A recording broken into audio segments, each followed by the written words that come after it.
10월 26일입니다. 이세벨의 음모라는 제목으로 열왕기상 21장 1절에서 10절까지 말씀 읽습니다. 그 뒤에 이런 일이 있었다. 이스라엘 사람 나봇이 이스라엘 땅에 포도원을 하나 가지고 있었는데 그 포도원은 사마리아의 왕 아합의 궁 근처에 있었다. 아합이 나봇에게 말하였다. 그대의 포도원이 나의 궁 가까이 있으니 나에게 넘기도록 하시오. 나는 그것을 정원으로 만들려고 하오. 내가 그것 대신에 더 좋은 포도원을 하나 주겠소. 그대가 원하면 그 값을 돈으로 계산하여 줄 수도 있소.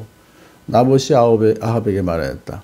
제가 조상의 유산을 임금님께 드리는 일은 주님께서 금하시는 불경한 일입니다. 아합은 이스라엘 사람 나봇이 그 포도원을 조상의 유산이라는 이유로 양도하기를 거절하였으므로 마음이 상하였다. 화를 내며 궁으로 돌아와서 침대에 누워 얼굴을 돌리고 음식도 먹지 않았다. 그러자 그의 아내 이세벨이 그에게로 와서 무슨 일로 그렇게 마음이 상하여 음식까지 들지 않는지를 물었다. 왕이 그에게 대답하였다. 내가 이스라엘 사람 나봇에게 그의 포도원을 내게 넘겨주면 그 값을 돈으로 계산해 주든지 그가 원하는 그 대신 다른 포도원을 주든지 하겠다고 했는데 그는 자기의 포도원을 내게 줄 수가 없다고 하였소. 그 때문이요. 그러자 그의 아내 이세벨이 그에게 말하였다.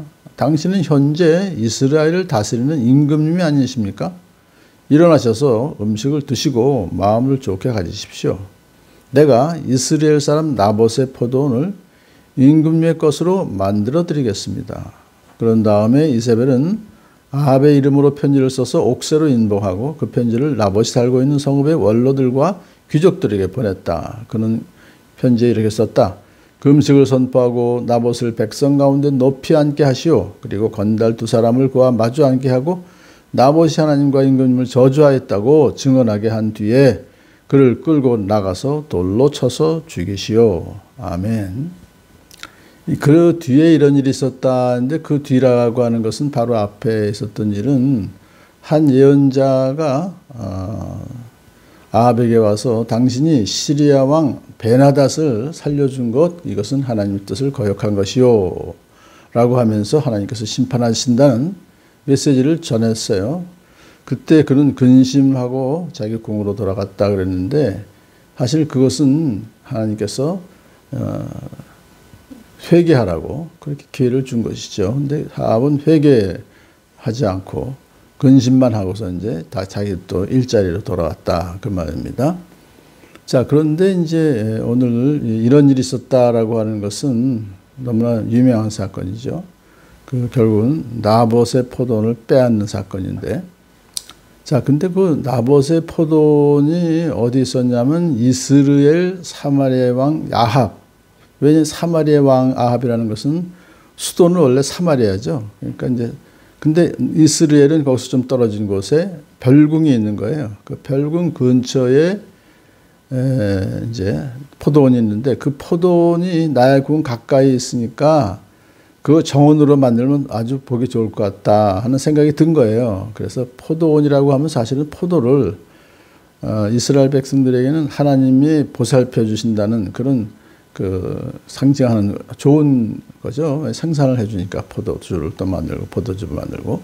그런데 그거를 그냥 정원으로 만들겠다. 이것은 이집트의 노예 시절을 떠올리게 하는 그런 이제 정원을 만들려고 하는 것이니까 또 자기의 눈만 좋게 만들려고 하는.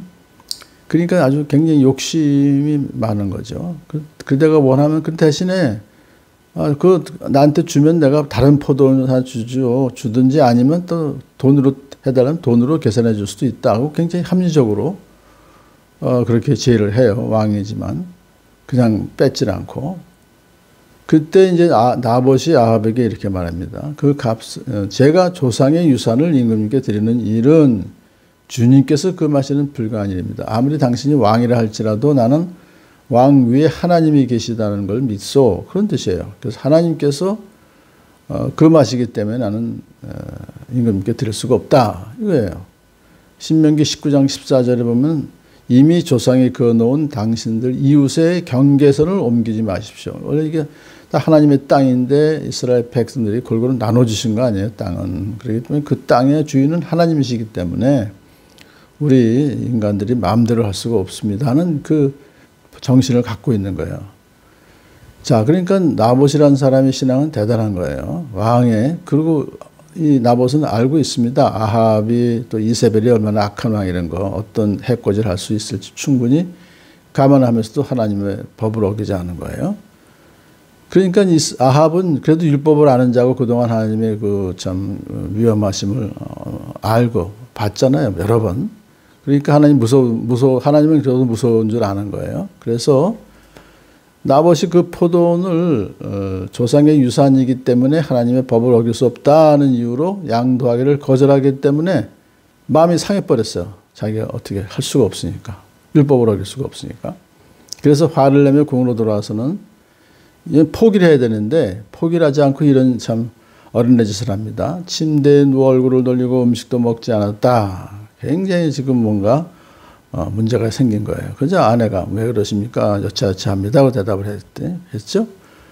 그러니까 아내 이세벨이 아유, 당신 지금 이 나라를 현재 이 나라를 다스리는 임금 아니요. 임금이면 뭐 모든 권력, 절대 권력을 가지고 있는데 뭐 그거 갖고 그런 거 갖고 걱정하시오. 그런 거예요. 내가 이스라엘 사람 나봇의 포도원을 임금의 것으로 만들어 드리겠습니다. 이건 완전히 권력 남용 아닙니까? 지금. 그리고 불법을 행하겠다. 율법을 도저히 무서워하지 아니하는 그런 이세벨이죠. 그건 이방인이니까. 그리고 직접 자기가 본 것이 아니고 그동안에 하나님 하신 일을 듣기만 했잖아요. 그러니까 하나님을 전혀 두려워하지 않는 그런 자이기 때문에 이제 흉계를 꿉니다. 아합의 이름으로 편지를 써서 옥새로 인보하고 그래서 완전 왕이 명령이다 이거예요. 밀서죠. 나봇이 살고 있는 성읍에 원로들과 귀족들에게 보내. 이건 뭐 왕의 명령이니까 사실 원로들과 귀족들이 이거 시행해야 돼요. 근데 이제 내용이 참 가관입니다. 금식을 선포하고 나봇을 백성 가운데 높이 앉게 하시고 그리고 건달 두 사람을 그와 마주 앉게 하고 나봇이 하나님과 임금을 저주하였다고 증언하게 한 뒤에 그를 끌고 나가서 둘러쳐 죽이시오. 아니 율법을 참 잘 아는 거예요. 이세벨이. 근데 그 율법을 결국 아주 오용해서 자기 뜻을 자기의 엄청난 그 참 욕심을 채우고자 하는 그 짓을 한 겁니다. 겉으로는 합법적이지만 결국 살인죄를 또 도둑질하는 죄를 지금 범하고 있는 것이죠. 또 거짓 증인을 세우잖아요. 두 사람을, 건달 두 사람을 나봇이 하나님과 임금을 저주했습니까? 전혀 안 했죠. 근데 그렇게 증언하게 하는 거예요. 그래서 요새 보면 이게 지금 최근에 있었던 일을 보니까 참 거짓 증언을 교사했다. 그래가지고 지금 이제 문제가 된 사람이 있어요. 그 보면 참 엄청난 거짓 증언을 하게 되면요. 엄청난 불법을 자행하게 되는 것이죠. 그래서 엄청난 이익을 취하게 되는 거예요.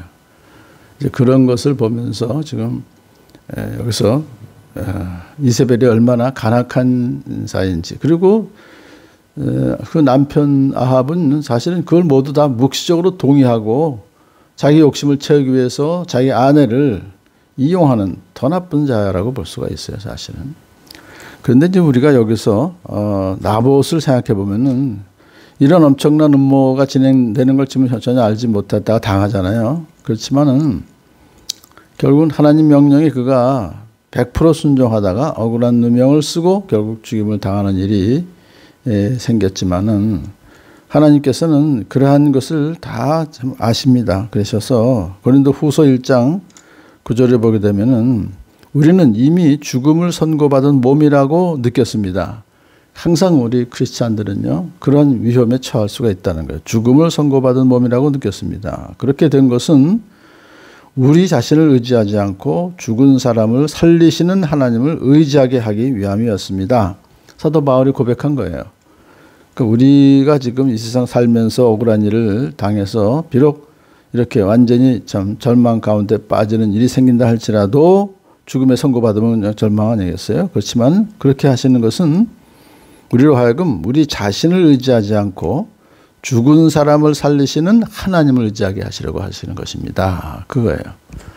우리도 나봇과 같은 그런 신앙을 참 가지고 우리가 죽더라도 비록 순교당한다 할지라도 죽은 사람을 살리시는 하나님을 믿는다면 우리는 넉넉히 이렇게 나봇처럼 하나님의 법에 순종하며 살아갈 수 있는 믿음이 생길 줄로 믿습니다. 오늘도 굳건한 믿음으로 승리하며 살아가시는 저와 여러분 되기를 축복합니다.